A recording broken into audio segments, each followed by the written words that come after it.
Ibrahim accord क्या मायदा है, इसके पीछे क्या बातें छुपी हैं, अमेरिका इसका किस तरह लेके इसको आगे चल रहा है, और हकूमती आला ओहदेदार जो हैं आजकल नेशनल टीवीज पर बैठकर इसके हक में क्यों बात कर रहे हैं, इस पे आज बात करेंगे। और इस पे करेंगे कि पाकिस्तान इंडिया के दरमियान होने वाली जंग में चाइना ने पाकिस्तान को टेक्नोलॉजी तो बहुत फराहम की, मगर इसकी पीछे क्या वजूहात हैं कि हमारे फील्ड मार्शल और उसके बाद अब एयर चीफ अमेरिका के सरकारी दौरे पर चले गए हैं। अमेरिकन उनको इतना प्रोटोकॉल क्यों दे रहे हैं? बराए मेहरबानी मेरा चैनल सब्सक्राइब कर लीजिए, बेल आइकन के बटन को दबा दीजिए, मैं आपका बड़ा मशकूर रहूंगा। और बराए मेहरबानी आपको पता है कि आप मुझे अगर कमेंट्स करेंगे, मुझे गाइड करेंगे, तो मैं उसका जवाब आपको खुद देता हूं। Thank you very much. तो कहने का मकसद ये है, इब्राहिम कार्ड, ये इसको इब्राहिमी मायदा कहते हैं उर्दू में। ये डोनाल्ड ट्रंप ने 2020 में तैयार किया था, उसकी सरबराही में ये तैयार हुआ था।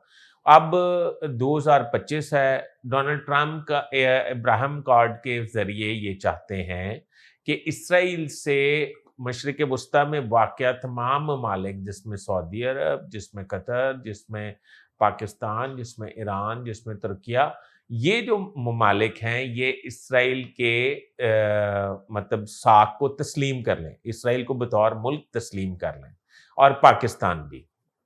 आपको पता है कि पहले ही इब्राहिम कार्ड के जरिए यूएई, सूडान, बहरीन जो हैं ये पहले कर चुके हैं उसको तस्लीम, इसराइल को।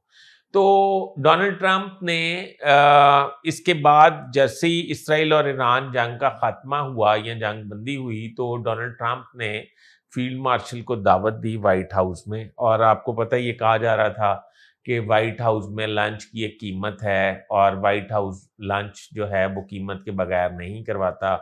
तो बिल्कुल आप सही समझ रहे हैं कि उसके बाद फील्ड मार्शल जब पाकिस्तान तशरीफ ले आए, तो उसके बाद हमारे एयर चीफ जो हैं उन्हें सरकारी तौर पर अमेरिका जो है दौरे की दावत दी गई। अब सूरत हाल ये है, मार्को रूबियो भी आपको पता है वजीर आजम शहबाज शरीफ को कॉल्स करते रहे हैं। अब सूरत हाल ये है कि अरब ममालिक जो हैं वो तो नीम रजामंद हैं पाकिस्तान इसराइल को तस्लीम, इसराइल की साख्त को तस्लीम करने के लिए बतौर मुल्क। अब आपने कल देखा होगा, बड़े सीनियर आदमी हैं, बड़ी समझबूझ के मालिक हैं, राना सनाउल्लाह, वो टीवी में बैठ के कह रहे थे कि इब्राहिम कार्ड के मायदे के मुताबिक अगर अरब ममालिक ये कर लेते हैं तो पाकिस्तान को भी कर लेना चाहिए, अपने बेनिफिट्स देखने चाहिए।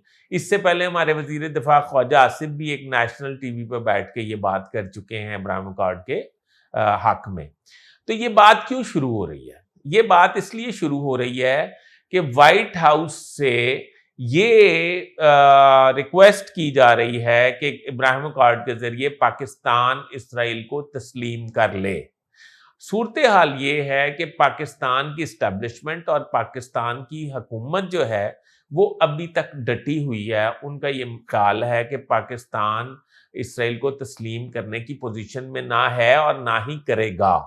अब आने वाले वक्त में क्या होगा ये तो अल्लाह को पता है, पर ये बात बाइसे तशवीश है कि हुकूमती सीनियर अराकीन जो हैं वो टीवी नेशनल टीवीज पर बैठ के, प्रोग्राम्स में बैठ के इब्राहिम कार्ड के हवाले से बातचीत करना शुरू हो गए हैं। अब जो एस्टेब्लिशमेंट और हुकूमत से अमेरिका करीब आ रहा है उसकी बुनियादी वजह यही है कि इसराइल को तस्लीम कर लिया जाए। और आपको पता है कि चाइना 5th जनरेशन तैयारे भी दे रहा है पाकिस्तान को, पर अभी तक चाइना में हमारे किसी वजीर खारजा, वजीर आजम या आर्मी चीफ ने अभी तक कोई दौरा नहीं किया। चाइना के साथ तो हमारी दोस्ती है, पर बात ये खुल के सामने आ गई कि अमेरिका एक दफा फिर पाकिस्तान से डू मोर चाहता है, मगर पाकिस्तान जो है इस दफा बराबरी की सतह पे खड़ा है और पाकिस्तान डू मोर की बजाय नो मोर का नारा बुलंद कर रहा है। बराए मेहरबानी मेरा चैनल सब्सक्राइब कीजिएगा, बेल आइकन के बटन को दबाइएगा और मुझे कमेंट्स में ज़रूर गाइड कीजिएगा और शेयर एंड लाइक भी कीजिएगा। मैं आपका बड़ा मशकूर रहूँगा। Thank you very much. अल्लाह हाफ़िज़।